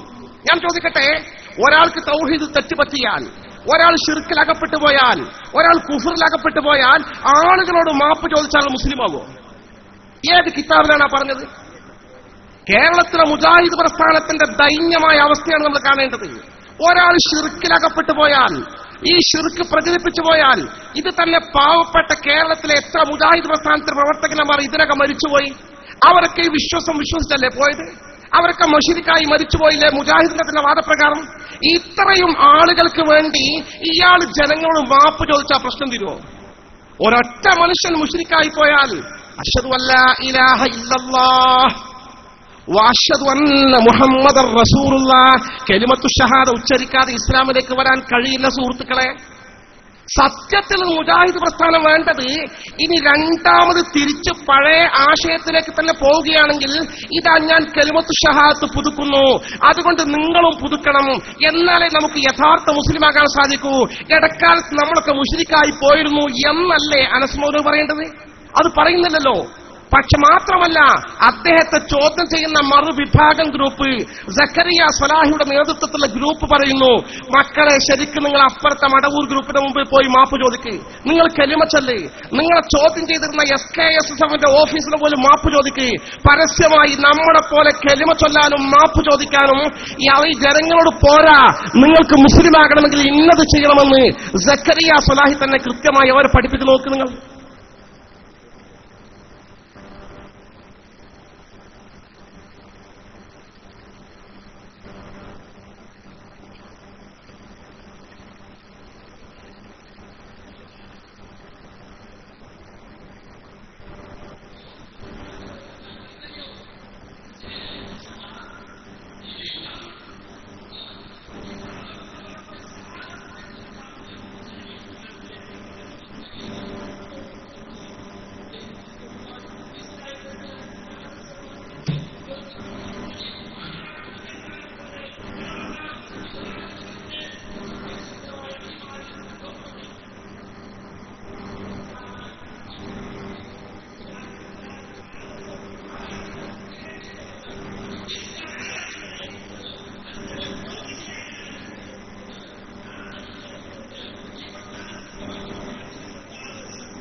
സഹോദരങ്ങളെ, കൃത്യമായി ഔദ്യോഗിക വിഭാഗം മുജാഹിദ് പ്രസ്ഥാനം കഴിഞ്ഞ കാലഘട്ടങ്ങളിൽ ഞങ്ങൾക്ക് തൗഹീദിൽ തെറ്റുപോയി, ഞങ്ങൾ മാപ്പ് ചോദിക്കുന്നു പറഞ്ഞപ്പോൾ, നിങ്ങൾ കേവലം മാപ്പ് ചോദിച്ചാൽ പോലെ നിങ്ങൾ ഷഹാദത്ത് കലിമ ഉച്ചരിക്കണമെന്ന് പരസ്യമായി ആവശ്യപ്പെട്ടുകൊണ്ട് മറു ഗ്രൂപ്പിന്റെ ലീഡർ ഡോക്ടർ സക്കരിയ സലാഹി അത് ശക്തമായ രൂക്ഷമായ ഭാഷയിൽ അവരോട് ആവശ്യപ്പെട്ടുകൊണ്ടിരിക്കുമ്പോൾ, മറ്റൊരു ഭാഗത്ത് മുജാഹിദ് പ്രസ്ഥാനത്തിന്റെ വേറൊരു ഗ്രൂപ്പ് മറഞ്ഞ വഴിക്ക് ഉപകാരവും ഉപദ്രവവും ചെയ്യാൻ അല്ലാഹുവല്ലാതെ മറ്റൊരാൾക്കും കഴിയില്ല എന്ന ശക്തമായ നിലപാടിൽ അങ്ങനെ തന്നെ ഉറച്ചു നിൽക്കുന്നു മടവൂർ ഗ്രൂപ്പ്. എത്രത്തോളം വെച്ചാൽ അവർ പറയുന്നു, രാത്രി വീട്ടിൽ നിന്ന് നമ്മൾ വഴിക്ക് ഇറങ്ങിപ്പോകുമ്പോ കയ്യിൽ വെളിച്ചല്ല, ഒരു ശബ്ദം കേട്ടു, അത് പിശാചിന്റെ ശബ്ദമാ, പിശാചിന്റെ വകയായിരിക്കാം എന്ന് വിചാരിച്ചാൽ മറഞ്ഞ വഴിക്ക് പിശാചിനെ ഭയപ്പെട്ടു, അതുകൊണ്ട് ആള് മുശ്രിക്കായി എന്ന അക്ഷരാർത്ഥത്തിൽ മടവൂർ വിഭാഗം മുജാഹിദ് ഇതേ ആശയത്തിന്റെ പേരിൽ ഈ മറഞ്ഞ വഴിക്ക് ഉപകാരോപദ്രവം ചെയ്യാൻ കഴിയുന്നവൻ അള്ളാഹു മാത്രമെന്ന വിശദീകരണത്തെ തുടർന്ന് ഔദ്യോഗിക വിഭാഗത്തെ മുശ്രിക്കാക്കുമ്പോൾ, ഔദ്യോഗിക വിഭാഗം മടവൂർ വിഭാഗത്തെ മുശ്രിക്കാക്കുമ്പോൾ, രണ്ട് വിഭാഗവും ഒരുമിച്ച് ചേർന്നുകൊണ്ട് ജിന്ന് വിഭാഗത്തെ മുശ്രിക്കാക്കുമ്പോൾ നാലാമത്തൊരു വിഭാഗം പ്രത്യക്ഷപ്പെട്ടിരിക്കുന്നു. നാലാമത്തെ വിഭാഗത്തിന്റെ പ്രത്യേകത എന്താണോ? ആ വിഭാഗം പറയുന്നത് യഥാർത്ഥത്തിൽ ബുഖാരിയിലെ മുസ്ലിമില് അങ്ങനത്തെ ഹദീസുകളൊന്നും ഫുൾ അംഗീകരിക്കാൻ പറ്റില്ല. ഇസ്ലാമിക ലോകം മുഴുവൻ അസഹുൽ കിതാബി കുതുബി വാദ കിതാബില്ല, അള്ളാഹുവിന്റെ ഖുർആൻ കഴിഞ്ഞാൽ ഏറ്റവും പ്രാമാണികമായ ഗ്രന്ഥമെന്ന് സംശയമില്ലാതെ അംഗീകരിക്കുന്ന സ്വഹീഹുൽ ബുഖാരി ഹദീസുകൾ പോലും മുഴുവൻ അംഗീകരിക്കാൻ പറ്റില്ലെന്ന് പറഞ്ഞുകൊണ്ട് ചേകുനൂർ മൗലവിയുടെ പ്രസ്ഥാനത്തിലേക്ക് ഇറങ്ങിപ്പോയിക്കൊണ്ടിരിക്കുന്ന മദനിമാരും സുല്ലമിമാരുടെയും ഒരു നിര, ഒരു പുതിയ ഗ്രൂപ്പ് ഉണ്ടാക്കി അക്ഷരാർത്ഥത്തിൽ ചേകനൂർ പ്രസ്ഥാനത്തിലേക്ക് നടന്നു നീങ്ങിക്കൊണ്ടിരിക്കുന്ന മറ്റൊരു ഗ്രൂപ്പ്, വേറൊരു ഗ്രൂപ്പ് അതിനിടയിൽ പ്രത്യക്ഷപ്പെട്ടിരിക്കുന്നു. നിലമ്പൂർ ചാലിയാർ പഞ്ചായത്ത് കേന്ദ്രീകരിച്ചുകൊണ്ട് വിശാലമായ ഭൂമി വാങ്ങി ഒരു മൗലവി സുബൈർ മങ്കടയുടെ നേതൃത്വത്തിൽ ഒരു പ്രത്യേക ഗ്രൂപ്പ് സംഘടന ഉണ്ടാക്കൽ തന്നെ ബിദ്അത്താ. കാരണം അല്ലാഹുവിന്റെ റസൂലിന്റെ കാലത്ത് പ്രസിഡന്റും വൈസ് പ്രസിഡന്റും ഒന്നുമില്ല, അതുകൊണ്ട് സംഘടന ഉണ്ടാക്കൽ ബിദ്അത്താണെന്ന് പറഞ്ഞുകൊണ്ട് പുതിയൊരു സംഘടന രൂപീകരിച്ചുകൊണ്ട് പുതിയ ആശയങ്ങളുമായി അവർ മുന്നോട്ട് പോയിക്കൊണ്ടിരിക്കുന്നു. കണിശമായ നിലപാടാ. അല്ലാഹുവിന്റെ പ്രവാചകൻ ആട് മേയിച്ചു, അതുകൊണ്ട് നമ്മൾ ആട് മേയിക്കണം. പ്രവാചക തിരുമേനി കണങ്കാലിന്റെ മധ്യം വരെ തുണിയെടുത്തു, അത്രമാത്രമേ തുണി നീട്ടാവൂ, അതിന് താഴർക്കാൻ പാടില്ല. ഈ പ്രവാചക തിരുമേനി ഖുത്ബ അറബിയിലാണ് നടത്തിയത്, അതുകൊണ്ട് ഖുത്ബ അറബിയിൽ തന്നെ നടത്തണം. ഇങ്ങനെയുള്ള പുതിയ വാദഗതികളുമായി മറ്റൊരു വിഭാഗം പുതിയ രൂപത്തിൽ വേറെ പ്രത്യക്ഷപ്പെട്ടുകൊണ്ടിരിക്കുന്നു. പുതിയ പുതിയ പുതിയ സംഘങ്ങളും ഗ്രൂപ്പുകളും. മുജാഹിദ് എത്ര ഗ്രൂപ്പാന്ന് ചോദിച്ചാൽ ആർക്കും ഇന്ന് ഉത്തരം പറയാൻ കഴിയില്ല. കാരണം നമുക്ക് മാത്രമല്ല, അവർക്കും കഴിയില്ല. കാരണം അതിന് മാത്രം ഗ്രൂപ്പുകളാണ്. ഈ അടുത്ത ഘട്ടത്തിൽ ഒരു മാസം മുമ്പ് പുളിക്കൽ മദീനത്തുൽ അറബി കോളേജ് മുജാഹിദ് പ്രസ്ഥാനത്തിന്റെ പണ്ഡിത സഭ നടത്തുന്ന കോളേജാണ്. അവിടെ വെച്ച് കേരളത്തിലെ അറബി കോളേജുകളുടെ പേപ്പർ വാലുവേഷൻ ഒരു വാലുവേഷൻ ക്യാമ്പ്, 4-5 ദിവസത്തെ ക്യാമ്പുണ്ട്. ഈ വിനീതൻ ആ ക്യാമ്പിൽ പങ്കെടുത്തിരുന്നു. ശരാശരി കേരളത്തിലെ 11 അംഗീകൃത അറബി കോളേജുകളിൽ ഒരു 150ഓളം അധ്യാപകരും അതുപോലെ തന്നെ അധ്യാപികമാരുണ്ട്.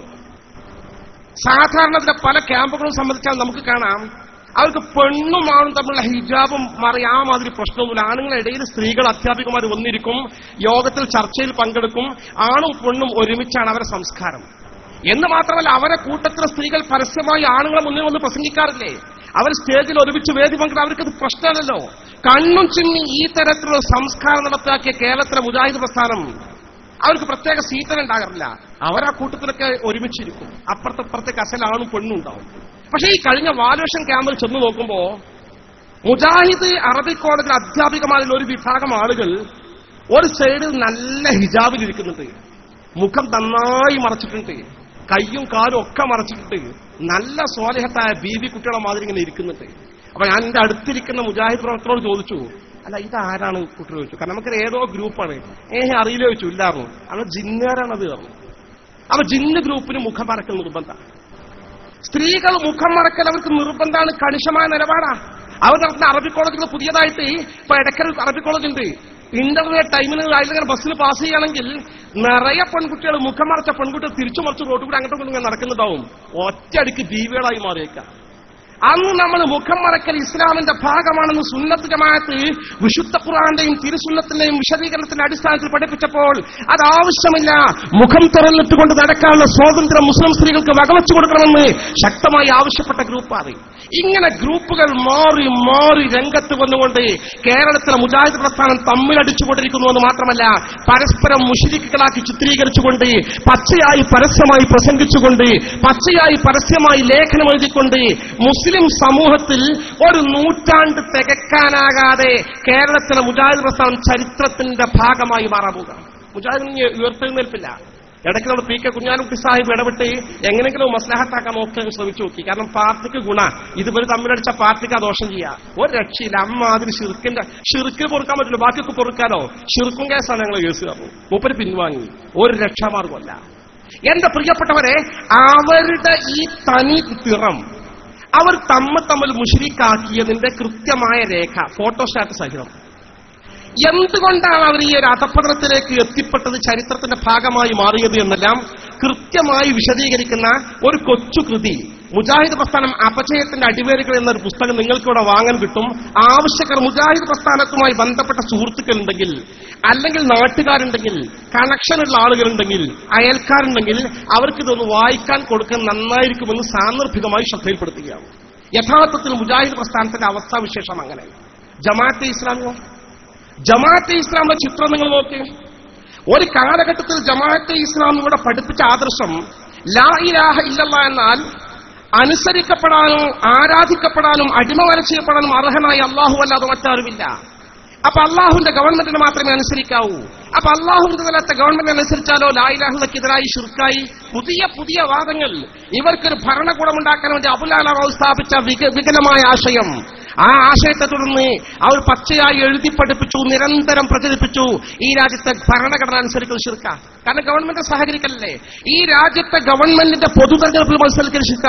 ഈ രാജ്യത്തെ ഗവൺമെന്റ് സെലക്ഷനിൽ വോട്ട് ചെയ്യുന്ന ശിർക്കാണ്. ഈ രാജ്യത്തെ ഗവൺമെന്റ് കീഴിലെ വിദ്യാഭ്യാസ സ്ഥാപനങ്ങൾ കുട്ടികളെ പറഞ്ഞയക്കൽ ശിർക്കാണ്. ഈ രാജ്യത്തെ ഗവൺമെന്റ് കീഴിലെ യൂണിവേഴ്സിറ്റി പരീക്ഷകൾക്ക് പഠിക്കലും പരീക്ഷ എഴുതലും ശിർക്കാണ്. ഈ രാജ്യത്തെ ഗവൺമെന്റ് കീഴിലെ ഉദ്യോഗം സ്വീകരിക്കൽ ശിർക്കാണ്. സ്വന്തമായി സ്ഥാപനങ്ങൾ നടത്തിക്കൊണ്ടുപോയി ഗവൺമെന്റ് ഒരു സഹായവും സ്വീകരിക്കാതെ മുന്നോട്ട് പോയ ജമാഅത്തെ ഇസ്ലാമി. അബ്ദുള്ള ജമാഅത്തെ ഇസ്ലാമി രാജിവെച്ച ശേഷം എഴുതി, ഗവൺമെന്റ് ഉദ്യോഗം രാജിവെക്കണം ശിർക്കാണെന്ന് പറഞ്ഞുകൊണ്ട് ഞങ്ങൾ പല ആളുകൾക്കും കത്ത് കിട്ടിയത് ഇന്ത്യൻ പോസ്റ്റൽ ഡിപ്പാർട്ട്മെന്റിന്റെ പോസ്റ്റ് കാർഡിലെ കത്ത. ആ പോസ്റ്റ് കാർഡുമായി സഹകരിക്കലോ അത് ശിർക്കല്ലേ? ഷിർക്ക് ചെയ്തുകൊണ്ടാണ് അമീർ ഞങ്ങളോട് ഷിർക്കിൽ നിന്ന് പിൻവാങ്ങണമെന്ന് ആവശ്യപ്പെട്ടത്. ഇത് പറഞ്ഞ ജമാഅത്തെ ഇസ്ലാമി ആദർശപരമായി ഞങ്ങളെ തൗഹീദിന്റെ വചനത്തിന്റെ അർത്ഥം തെറ്റാണെന്ന് തിരിച്ചറിഞ്ഞപ്പോൾ ഇന്ന് അതേ ജമാഅത്തെ ഇസ്ലാമി ഈ ഷിർക്കാണെന്ന് പറഞ്ഞ ഈ രാജ്യത്തിന്റെ രാഷ്ട്രീയത്തിൽ ഭരണത്തിൽ പങ്കാളിത്തം വഹിക്കാൻ വേണ്ടി സ്വന്തമായി രാഷ്ട്രീയ പാർട്ടി രൂപീകരിച്ചുകൊണ്ട് കേരള യാത്ര നടത്തി ആളുകളെ കയ്യിലെടുത്തുകൊണ്ട് എങ്ങനെയെങ്കിലും അധികാരത്തിൽ പങ്കുവഹിക്കാൻ സാധിക്കുമോ എന്ന് ചോദിച്ച് ആ ഷിർക്കിൽ പങ്കാളിയാകാൻ ശ്രമിക്കാൻ സാധിക്കുമോ എന്ന വിഫല ശ്രമം നടത്തിക്കൊണ്ടിരിക്കുക. നോക്ക് നിങ്ങൾ വൈരുദ്ധ്യത്തിന്റെ അവസ്ഥാവിശേഷം.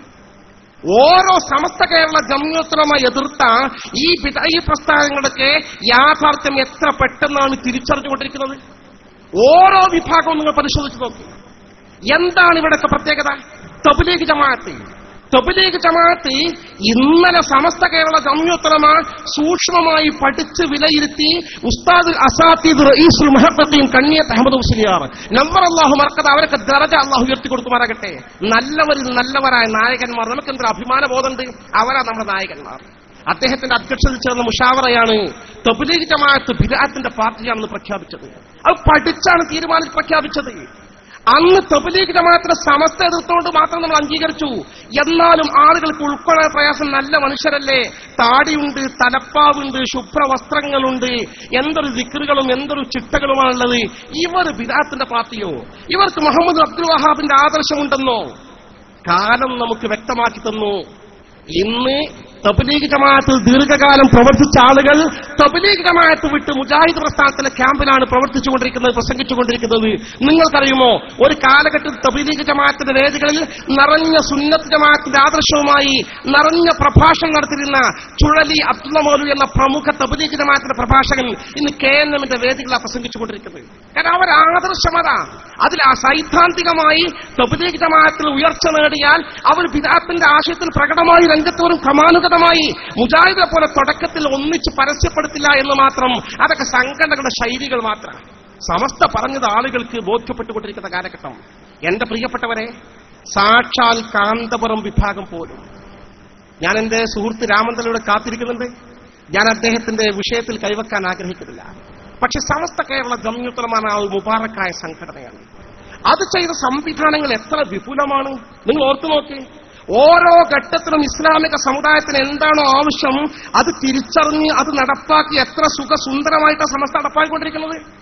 സമസ്ത കേരള ജംഇയ്യത്തുൽ ഉലമാ പണ്ഡിതന്മാർ നമുക്ക് കുറവാണെന്ന് മനസ്സിലായപ്പോൾ, ഉന്നത പഠന കോളേജുകൾ ഇല്ലെന്ന് കണ്ടപ്പോൾ പട്ടിക്കാട് ജാമിഅനൂർ അറബിക് കോളേജ് സ്ഥാപിച്ചുകൊണ്ട് തുടക്കം കുറിച്ച് ഈ പണ്ഡിത ബിരുദധാരികളെ പുറത്താക്കാനുള്ള നീക്കം നടത്തിയപ്പോൾ ഇന്ന് ആയിരക്കണക്കിന് പണ്ഡിതന്മാരുടെ നിരയാണ് കേരളത്തിലുടനീളം. ഒരു മഹലിൽ നമുക്ക് പണ്ഡിതന്മാരുടെ ക്ഷാമല്ലല്ലോ. കുറച്ചിങ്ങനെ പോയി സമസ്ത. അപ്പൊ നമുക്ക് ചെറിയൊരു കുറവ്. പണ്ഡിതന്മാർ ഇഷ്ടം പോലെ ഉണ്ട്. പക്ഷെ ഭൗതികമായ അറിവുള്ള പണ്ഡിതന്മാരെ കുറവ് ഇന്നത്തെ കാലത്തൊരു പ്രശ്നമാണ്. ഉടനെ സമസ്ത പുതിയൊരു വിദ്യാഭ്യാസ സംവിധാനത്തിന് രൂപകൽപ്പന നൽകി. സമന്വയ വിദ്യാഭ്യാസം. ഭൗതികമായ യൂണിവേഴ്സിറ്റി ഡിഗ്രിയും PGയും നേടിക്കൊണ്ട് തന്നെ വിശുദ്ധ ഖുർആനും തിരുസുന്നത്തിലും ഫിഖഹിലും അഗാധ പാണ്ഡിത്യമുള്ള ചെറുപ്പക്കാരായ യുവ പണ്ഡിതന്മാരെ വാർത്തെടുക്കുന്ന പുതിയ സംവിധാനം. ഹുദവി കോളേജുകൾ, വാഫി കോളേജുകൾ, ജാമിഅയുടെ ജൂനിയർ കോളേജുകൾ, അതിന് സമാനമായ നിരവധി കോളേജുകൾ. ഇത് പടുത്തുയർത്തിയപ്പോൾ കൃത്യമായി പറഞ്ഞാൽ ഹുദവി സംവിധാനത്തിന് കീഴിൽ മാത്രം 50ഓളം കോളേജുകൾ കേരളത്തിൽ പ്രവർത്തിക്കുന്നുണ്ട്. വാഫി കോളേജ് സിസ്റ്റത്തിൽ മാത്രം 50ഓളം കോളേജുകൾ പ്രവർത്തിച്ചുകൊണ്ടിരിക്കുന്നുണ്ട്. ജാമിഅ ജൂനിയർ കോളേജുകൾ മാത്രം 50ൽ പരം കോളേജുകൾ പ്രവർത്തിച്ചുകൊണ്ടിരിക്കുന്നുണ്ട്. ഈ കോളേജുകളിലൊക്കെ ഡിഗ്രിയും PGയും കഴിഞ്ഞ് മതപരമായ വിഷയങ്ങൾ അഗാധ പാണ്ഡിത്യമുള്ള 1000ൽ പരം പണ്ഡിതന്മാർ ചെറുപ്പക്കാർ ഓരോ കൊല്ലവും പുറത്തിറങ്ങിക്കൊണ്ടിരിക്കുക. എന്താ ഇന്ന് സുന്നത്ത് ജമാഅത്തിന്റെ യശസ്? ദുബൈയിൽ ചെന്നാൽ, അബുദാബിയിൽ ചെന്നാൽ, ഖത്തറിൽ ചെന്നാൽ, ബഹ്റൈനിൽ ചെന്നാൽ, സൗദിയിൽ ചെന്നാൽ, വെസ്റ്റേൺ കൺട്രീസ്, ലോകത്തെവിടെ ചെന്നാലും മതരംഗത്ത്, പ്രബോധന രംഗത്ത് ഉയർന്നു പ്രവർത്തിക്കുന്ന ആളുകളെ കുറിച്ച് അന്വേഷിച്ചാൽ അത് നമ്മുടെ യുവ പണ്ഡിത സുഹൃത്ത ഹുദവിയാണ്, വാഫിയാണ്, ആധുനിക ഫൈസിയാണ്. ഉത്തരേന്ത്യയിൽ ചെന്നാൽ ഉത്തരേന്ത്യൻ യൂണിവേഴ്സിറ്റികളിൽ അവിടെയുള്ള മത്സര പരീക്ഷകളിൽ റാങ്ക് ലിസ്റ്റ് വരുമ്പോ 1ഉം 2ഉം 3ഉം റാങ്കുകളൊക്കെ നേടിയെടുക്കുന്ന നമ്മുടെ ഈ ചെറുപ്പക്കാരാ. അവരാണ് യൂണിവേഴ്സിറ്റി ലെക്ചർമാർ, അവരാണ് പ്രൊഫസർമാർ. എന്ന് മാത്രമല്ല, കേരളത്തിലെ ഏത് യൂണിവേഴ്സിറ്റിയുടെ റാങ്ക് വന്നാലും 1ഉം 2ഉം 3ഉം റാങ്കുകൾ, അല്ലെങ്കിൽ 1ഉം 3ഉം റാങ്കുകൾ. അത് ഹുദവികൾക്ക്, വാഫികൾക്ക് ഈ വിധത്തിൽ ചേഞ്ച് ആയി കഴിയും. എത്ര പെട്ടെന്നാണ് നമ്മൾ മാറ്റം വരുത്തിക്കൊണ്ടിരിക്കുന്നത്. പ്രാഥമിക മദ്രസാ രംഗത്ത് ഇവിടെ പരാജയം നേരിട്ട ഘട്ടത്തിൽ സമസ്ത കേരള ജംഇയ്യത്തുൽ ഉലമാ ഇടപെട്ടു. ഈ മുജാഹിദ് പ്രസ്ഥാനത്തിന്റെ എത്രയോ മുമ്പ്, ജമാഅത്തെ ഇസ്ലാമിയുടെ എത്രയോ മുമ്പ് മതവിദ്യാഭ്യാസ ബോർഡ് രൂപീകരിച്ച സംവിധാനത്തിന് നേതൃത്വം കൊടുത്ത സമസ്ത കേരള ഇസ്ലാം മത വിദ്യാഭ്യാസ ബോർഡ് ജംഇയ്യത്തുൽ ഉലമയാണ്. ആ വിദ്യാഭ്യാസ ബോർഡിന് കീഴിൽ 9497 മദ്രസകളാണ് വ്യവസ്ഥാപിതമായി, ശാസ്ത്രീയമായി സയ്യിദ് സാദിഖ് അലി ശിഹാബ് തങ്ങൾ സൂചിപ്പിച്ചതുപോലെ ലോക ചരിത്രത്തിൽ തുല്യതയില്ലാത്ത വിധം നടത്തിക്കൊണ്ടുപോകുന്നത്.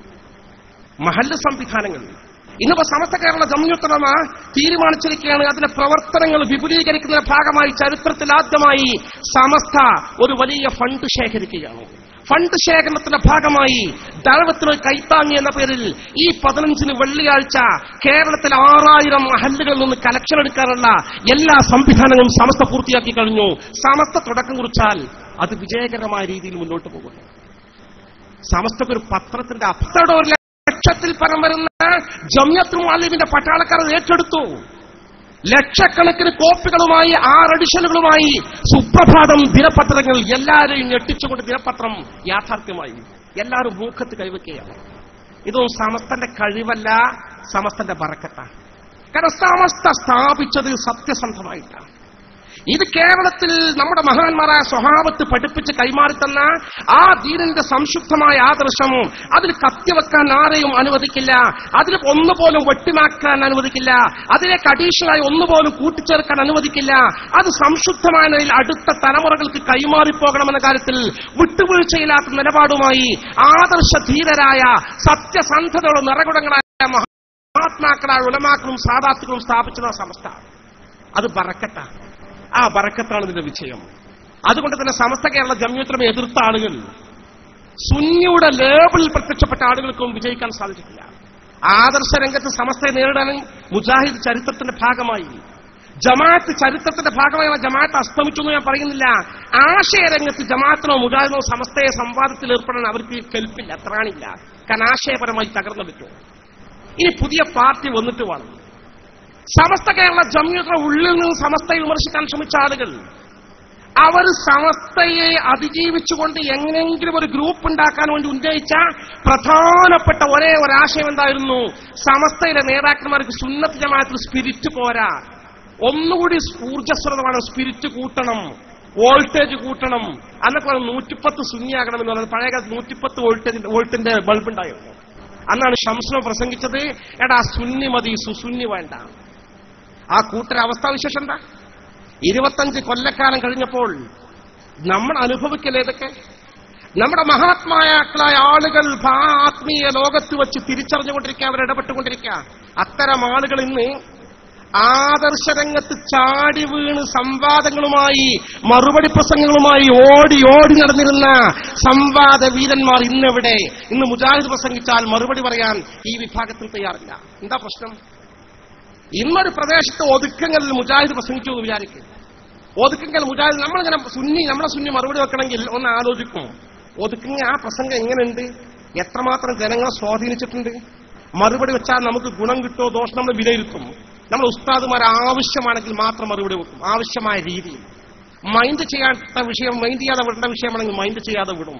കാരണം സുന്നത്ത് ജമാഅത്തിന് നമ്മളെ കൊണ്ട് പരിക്കേൽക്കാൻ പാടില്ല, രക്ഷ മാത്രമേ കിട്ടാവൂ.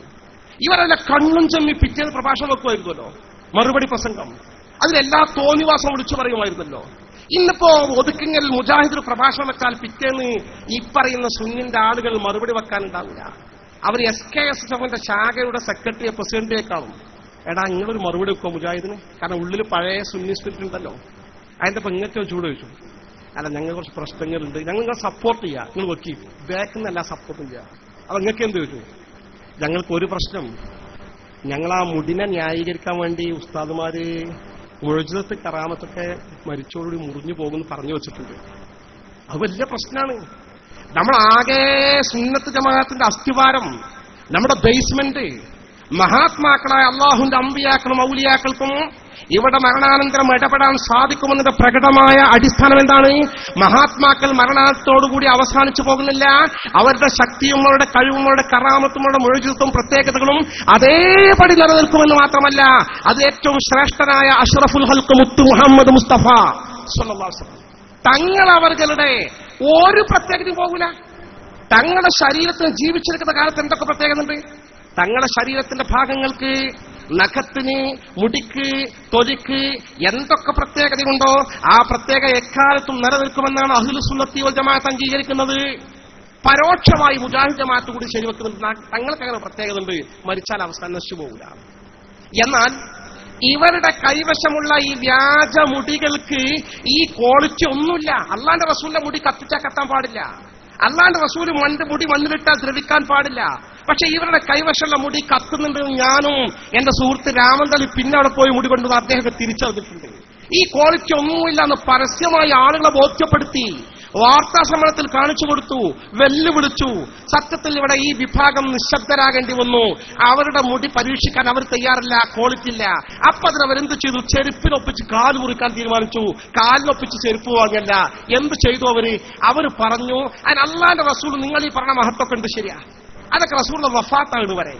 വഫാത്തായ അള്ളാന്റെ റസൂലിന്റെ എല്ലാ പ്രത്യേകതകളും അസ്തമിച്ചു പോയി എന്ന് പച്ചയായി പരസ്യമായി അവിടെ സംസ്ഥാന അധ്യക്ഷൻ പരസ്യമായിട്ട് മുഖാമുഖം നാട് നീളെ നടന്നുകൊണ്ട് അതിന് ന്യായീകരിച്ചുകൊണ്ട് ഒരു ഭാഗത്ത് പ്രസംഗിച്ചുകൊണ്ട് മുന്നോട്ട് പോയിക്കൊണ്ടിരിക്കുക. എത്ര അപകടകരമായ വാദം! അവിടെ ഞങ്ങൾ ഉസ്താദ്മാരങ്ങനെ പറയുമ്പോൾ ഞങ്ങൾ പിന്നെ എങ്ങനെ പ്രസംഗിച്ചാൽ എങ്ങനെ ഞങ്ങൾക്ക് മുജാഹിദിന് മറുപടി ഇടാൻ കഴിയോ? അവർ ചോദിച്ചാൽ മറുപടി ചെയ്യാൻ കഴിയില്ലോ. മഹാത്മാക്കൾ മരിച്ചു പോയില്ലേ, കഴിഞ്ഞു പോയില്ലേ, ഇനി അവർക്ക് ഇടപെടാൻ കഴിയില്ല, അങ്ങനെ പറയും. അങ്ങനെ ഒരു പ്രശ്നമുണ്ട്. പിന്നെന്താ പ്രശ്നം വെച്ചു? ഞങ്ങൾക്ക് വേറൊരു പ്രശ്നമുണ്ട്. ഞങ്ങൾ പ്രസംഗിച്ചാൽ അഥവാ ക്ലിപ്പിംഗ് ഏറ്റവും അവർ ആ സ്വപ്നേറ്റവും വരികയാണെങ്കിൽ ഞങ്ങൾ പറഞ്ഞു തന്നെ ഞങ്ങൾ എന്ത് മറുപടി പറയും? AP ഉസ്താദ് അറിയാതെ അള്ളാഹു താലോടൊന്നും ചെയ്യൂല. First clip. പിന്നെ കുറെ സ്വപ്നം, ഒരു വലിയ സ്വപ്നത്തിന്റെ കഥകളുണ്ടായിരുന്നല്ലോ. ആ സ്വപ്നത്തിന്റെ ആൾ ഇപ്പൊ സ്വപ്നം കാണാത്തതുകൊണ്ടാണ് ഇവർ തൽക്കാലം രക്ഷപ്പെട്ടു പോകുന്നത്. അതെങ്ങനെ സംഭവിച്ചതെന്ന് വെച്ചാല്, നിങ്ങളുടെ നാട്ടിലെ പ്രമുഖനായ ഒരു മുസ്ലിയാർ ഇയാൾ ഈ സ്വപ്നം ഇങ്ങനെ ആവർത്തിപ്പോ ഇയാളെ വിളിപ്പിച്ചിട്ട് പറഞ്ഞു, ഹസനി ഇനി മേല് സ്വപ്നം കാണാൻ പാടില്ല. അപ്പൊ ഉസ്താദെ കണ്ടാലോ ചോദിച്ചു. കാരണം നമ്മൾ കൽപ്പിച്ചുകൂടി കാണല്ലോ. കണ്ടാൽ നീ എന്റെ അടുത്ത് വരണം, ഞാൻ പറഞ്ഞു നിനക്ക് എന്റെ വ്യാഖ്യാനം, ഇതങ്ങനെ പുറത്തു പറയാൻ പാടില്ല. അങ്ങനെ സ്വപ്നം നിർപ്പിച്ചത്. എന്നാലും കഴിഞ്ഞ കാലത്തെ സ്വപ്നങ്ങൾ ക്ലിപ്പിംഗായി ബാക്കി കിടക്കുകയാണല്ലോ. ഈ സ്വപ്നത്തിന്റെ ക്ലിപ്പിംഗ് മുജാഹിദ് ഞങ്ങൾ എന്ത് മറുപടി പറയും? അതൊരു പ്രശ്നമാണ്, അതും പ്രശ്നമാണ്. ഈ രണ്ട് പ്രശ്നങ്ങളുടെ പേരിൽ മുജാഹിദ് പ്രസ്ഥാനത്തിന് മറുപടി പോലും പറയാൻ സാധിക്കാത്ത വിധം, സുന്നത്ത് ജമാഅത്തിന്റെ ആശയാദർശങ്ങൾ പ്രചരിപ്പിക്കാൻ സാധിക്കാത്ത വിധം, സുന്നത്ത് ജമാഅത്തിന്റെ ആദർശം സമസ്ത കേരള ജംഇയ്യത്തുൽ ഉലമ ഭംഗിയായി മണ്ഡലം സമ്മേളനങ്ങൾ നടത്തിക്കൊണ്ടും ശാഖാ പ്രചരണ യോഗങ്ങൾ നടത്തിക്കൊണ്ടും സമസ്തയും കീഴ്ഘടകങ്ങളും അന്തസ്സായി അജയ്യമായ ആദർശ രംഗത്ത് മുന്നേറുമ്പോൾ ഈ വിഭാഗത്തിന് ആദർശം പറയാനുള്ള ത്രാണി പോലും നഷ്ടപ്പെട്ട് ദൈന്യമായി നിൽക്കുന്ന ചിത്രമാണ് കേരളത്തിലുടനീളം നമുക്ക് കാണാൻ സാധിച്ചു. സത്യമല്ലേ? എന്താ ഈ ദൈന്യമായ ചിത്രം വന്നത്? ഇത് അള്ളാന്റെ ദീന് യോജിക്കാത്ത കൃത്രിമമായ വാദങ്ങളും കള്ളത്തരങ്ങളും നിരന്തരം പ്രചരിപ്പിച്ചത് കൊണ്ട് തന്നെ ഞാൻ ആ ഭാഗത്തേക്ക് കടന്നു പോകുന്നില്ല. പക്ഷെ ഒരു കാര്യം പറയാതിരിക്കാൻ വയ്യ, ഈ കള്ളം നിരന്തരം പ്രചരിപ്പിച്ചുകൊണ്ടിരിക്കുക. പുതിയ തലമുറയിൽപ്പെട്ട ചില ചെറുപ്പക്കാർ ചോദിക്കാറുണ്ട്, എന്താ ഇപ്പൊ കാന്തപുരം വിഭാഗത്തിന് തകരാറ്? കാന്തപുരം വിഭാഗം കുഴപ്പമെന്താ? അവരും സുന്നി ഇവരും സുന്നിയല്ലേ? സുഹൃത്തുക്കളെ, കുഴപ്പം പുതിയ തലമുറക്ക് തിരിച്ചറിയാൻ കഴിയില്ല. കാരണം ചരിത്രം വളച്ചൊടിച്ചുകൊണ്ട് മുന്നോട്ട് പോകുക. അവർ കളവ് മാത്രം പ്രചരിപ്പിച്ച് മുന്നോട്ട് കൊണ്ടുപോയിക്ക. കളവിന്റെ ആസാമികളാ. ഇപ്പൊ സമസ്ത കേരള ജംഇയ്യത്തുൽ ഉലമ കേരളത്തിലെ ചില മഹല്ലുകളിൽ കാന്തപുരം വിഭാഗം പ്രശ്നങ്ങൾ സൃഷ്ടിച്ചുകൊണ്ട് നമ്മുടെ മഹല്ലുകൾ കുഴപ്പമുണ്ടാക്കുന്നു കണ്ടപ്പോ അവിടെ പോലീസിനോട് ഇടപെടാൻ പറഞ്ഞ പോലീസ് ഇടപെടാത്തൊരു പ്രശ്നമുണ്ടായി. പോലീസ് പിന്നോക്കം നിൽക്കുക.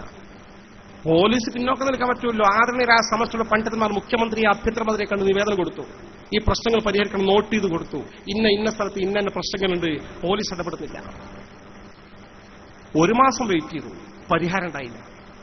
ലാസ്റ്റ് ആദരണീയ സമസ്തയുടെ പണ്ഡിതന്മാർ മലപ്പുറം സുന്നി മഹൽ വെച്ച് വാർത്താ മാധ്യമങ്ങൾ വെച്ച് വാർത്താ സമ്മേളനം നടത്തി. അടുത്ത 30 ഗവൺമെന്റിന് അന്ത്യശാസനം നൽകുക.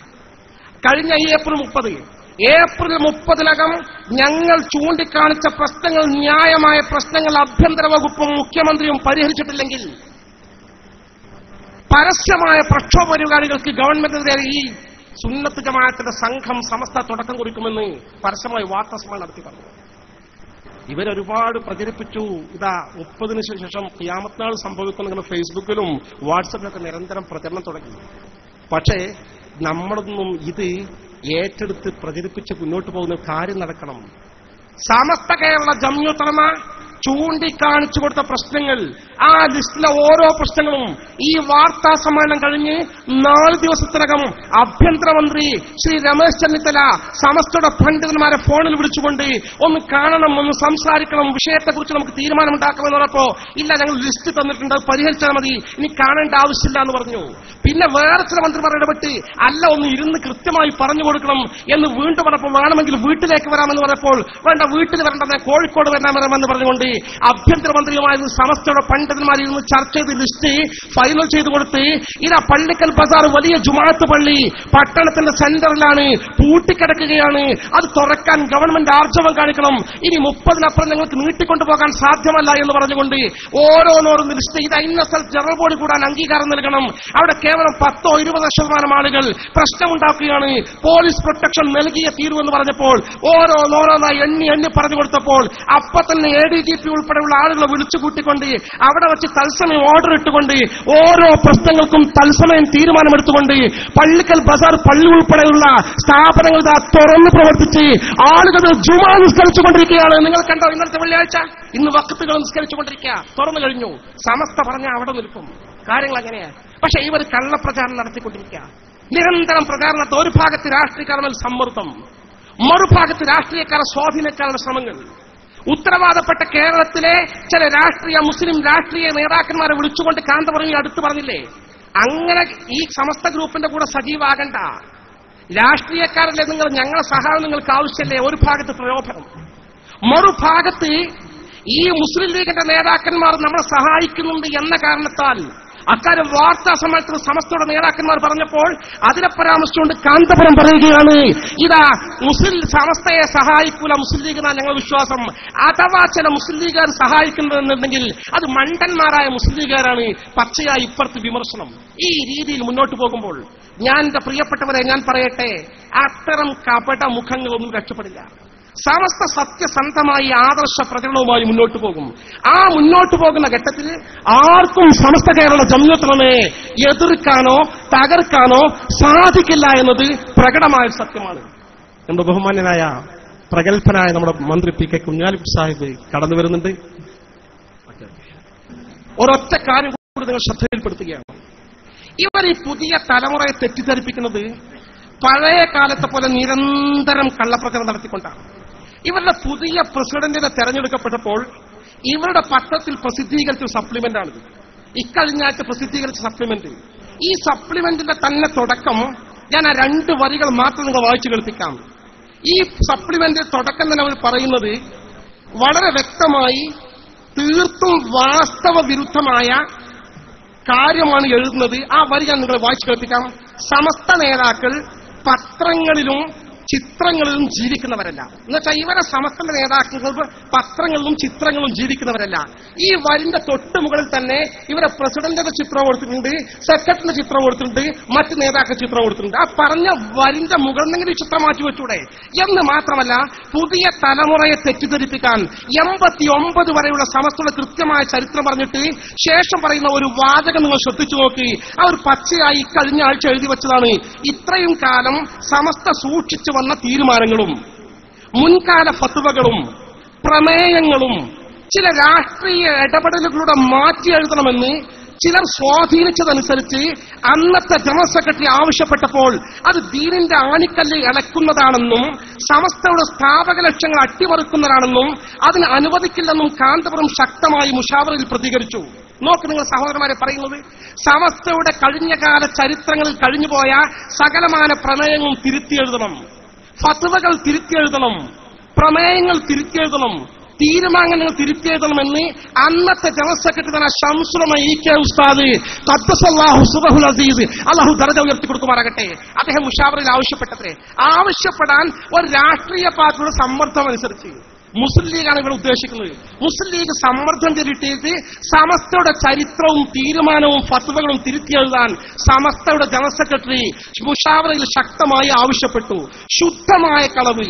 ഇങ്ങനെ പറഞ്ഞപ്പോൾ മറുപക്ഷം ഞങ്ങൾക്ക് ഭൂരിപക്ഷമുണ്ടെന്ന അടിസ്ഥാനത്തിൽ പാസ്സാക്കുകയാണെന്ന് പറഞ്ഞപ്പോൾ ഹക്കിന് വേണ്ടി സ്ഥാപിച്ച ഈ സംഘടന ഹക്കിനതിൽ തീരുമാനമെടുക്കുകയാണ്.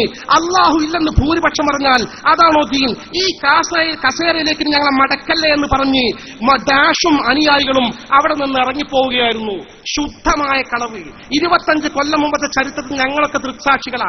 എന്റെ പ്രിയപ്പെട്ടവരെ, 89 മുമ്പുള്ള കാലഘട്ടമെന്ന് വേണ്ട, ഈ 90 വർഷക്കാലത്തെ ചരിത്രം ഒരു പാർട്ടിയും സമസ്തയിൽ സമ്മർദ്ദം ചെലുത്തിയിട്ടില്ലെന്ന് മാത്രമല്ല, മഹാനായ ശംസുൽ ഇ.കെ. ഉസ്താദ് ഉൾപ്പെടെയുള്ള ആളുകൾ ചരിത്രത്തിൽ സമസ്ത ഒരു ഫത്വ പോലും മാറ്റി എഴുതിയിട്ടില്ല, ചരിത്രത്തിൽ ഒരു പ്രമേയം പോലും പിൻവലിച്ചിട്ടില്ല, സമസ്തയിൽ ഒരു തീരുമാനം പോലും മാറ്റി എഴുതിയിട്ടില്ല. അങ്ങനെ മാറ്റി എഴുതിയെന്ന കള്ളക്കഥ മെനഞ്ഞെടുക്കുന്ന ആളുകൾക്ക് ഒന്നുപോലും തെളിയിക്കാൻ സാധ്യമല്ല എന്ന് ഈ ഘട്ടത്തിൽ ഞാൻ പ്രഖ്യാപിക്കാൻ താല്പര്യപ്പെടുകയാണ്. ഞാൻ ദീർഘിപ്പിക്കുന്നില്ല. ആളുകൾ തിരിച്ചറിയുന്നുണ്ട് സത്യം ആരുടെ കൂടെയാണ്. ഇൻഷാ അല്ലാഹ് ഗോഡ് സീസ് ദ ട്രൂത്ത് ബട്ട് വെയിറ്റ്സ്. സത്യം അള്ളാഹു കാണും, അല്പം കാത്തിരിക്കുക. കാന്തപുരം വിഭാഗം മുജാഹിദ് പ്രസ്ഥാനത്തെ പോലെ തല്ലിപ്പിരിഞ്ഞ് ശിഥിലമായിക്കൊണ്ടിരിക്കുകയാണ്. വൈകാതെ സത്യം പ്രകടമാകും. അള്ളാഹു വിജയിപ്പിക്കുമാറാകട്ടെ. ആമീൻ പ്രാർത്ഥിച്ചുകൊണ്ട് ദുആ ചെയ്യുന്ന അപേക്ഷയോടെ സ്വല്ലല്ലാഹു അലാ മുഹമ്മദിൻ വആലിഹി വസഹ്ബിഹി അജ്മഈൻ വൽഹംദുലില്ലാഹി റബ്ബിൽ ആലമീൻ. അസ്സലാമു അലൈക്കും.